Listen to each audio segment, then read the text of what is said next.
call him burnt marshmallow.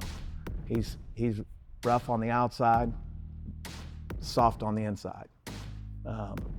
He's a good person. At the end of the day, he comes from a good family. Mom and Dad went to all his events. Connie and Dan, they're such good people, and Mark has been, his family means everything to him. And so when he ran into that house, I mean, no one was surprised. That's who Mark Coleman is. I'm Mark Coleman. I represent the sport of freestyle wrestling. I plan to bring the UFC title back to Columbus, Ohio. His dad was a wrestler. He started wrestling in the 6th grade, and there's his folks. His dad, a pretty good wrestler in his own right. That's Don and Connie. A two-time Pan American and National Freestyle Champion. A World Games silver medalist and a 1992 Olympic team member. I just think it's a godsend that he was home that night. I got up, looked in the hallway. The hallways looked creepy. The moonlight was all I could see. And I didn't really see, I seen the fog, not smoke. And then, I walked to the kitchen and more smoke. And then I grabbed the back door and I burnt my hand really bad. And that's when I heard a piece of glass fall from up above. And that's when it clicked in. I knew it's a fire, and it's everywhere inside the walls. I had to run back and get my parents. I yelled to wake them up. At first I thought he was screaming at Hammer and said, "Wake up, there's a fire." And I said, "Oh, it's all right, we'll take care of it." Well, the door opened and it's just, full of smoke, and he's saying, "Come on." He says, "We got to get out of here." Let's go. I screamed, "We got to go fast." I grabbed my dad's arm. He had my mom's arm. I walked him down the hallway, out the garage door, turned around. My mom wasn't there. I just kept saying, we're going to die, because I couldn't see anything. "What are you doing?" She says, "I can't breathe, asthma." She had her shirt up over her mouth. So I ran down, I grabbed her, it's getting real thick. "We got to close our eyes here, where I'm using a wall to guide me." I just got my eyes closed. Luckily, he could get his way through the hallway to get us out. I fell off into the bathroom.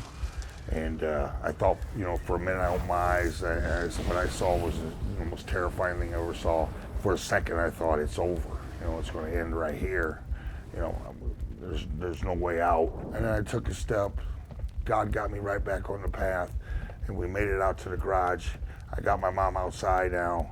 And then I didn't know where he was. He was back in the house getting the dog. I had to go back in the third time.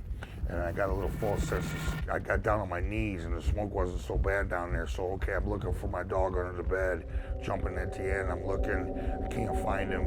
I sat up and took in a big amount of smoke. And I stood up, fell into the bed, and I realized I got to get out. I'm waiting for the fire department to get there. I'm watching the house, it's going. It's going down, but I'm thinking about my dog. The fire department gets there, and I said, "Let's go." Show him where he's at. What? They won. I couldn't go in. And then I don't remember anything. All I could see is the last day, and he was getting in the ambulance. Shit, what are you going to do, But that fire was something different. It was a lot worse than I thought. I ended up being put in a coma and being in the hospital for over a week. I took in a lot of smoke, but... We did scrummage through and get a few things, but everything was, burnt and stuff, and we just tried to save as much as we could. But I could not ask for a better community. Findlay, Fremont, our schools, our family, people just gathered around. And then here we are worried about Mark because, they're not telling us anything. And then I remember waking up to my daughters being there, and I was very emotional, but mostly just grateful and happy to be there. And I figured I'm gonna have to deal with this with my family, but then I woke up finding out the whole world had heard about this, and the whole world was praying for me, and it just was overwhelming to wake up to this. I got some pretty good fans. I love them, and I appreciate them. And they came to my rescue and help save me. Look, you never know who someone is until shit gets rough, right? Until the hard times. And Coleman, we found out a lot about who he is, and he's exactly who we thought he was. He's a hard-headed, stubborn, inspirational, motivational, never say die, optimistic son of a bitch. And you know, we could sit there and say that when he's out there winning UFC heavyweight championships, or when he's wrestling on the mats beating people up, or when he's coaching and things are good. But again, you don't know until shit hits the fan. And when shit hit the fan for Coleman, nothing changed. He stayed on the path. So that earns infinite respect from me. You know, you can only brag so much. You gotta keep it inside. My legacy now, it used to be wanting to be the greatest athlete in the world, this and that, but my legacy now is, you know, leading the way, to showing men and people in general that you can be vulnerable, and I'm not afraid to let people know that I struggle with mental health sometimes, and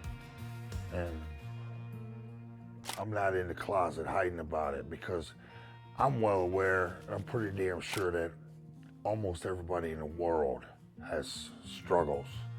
So, you know, if I can talk about it, I've been told by people, it takes so much courage. You know, I don't really look at it that way.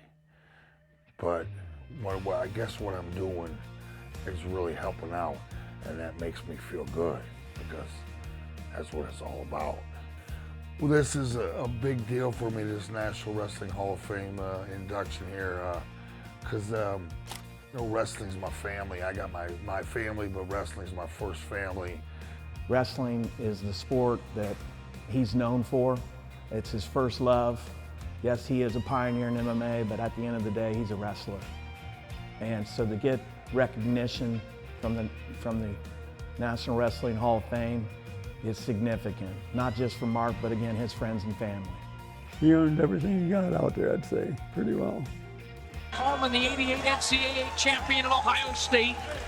He's very kind-hearted, and he's more gentler than what you think. He puts on a big act, not an act, because it's him, but he is kind, and he would like to help people out whenever they need it. He's a nice guy. He's rough and gruff, but he's a nice guy.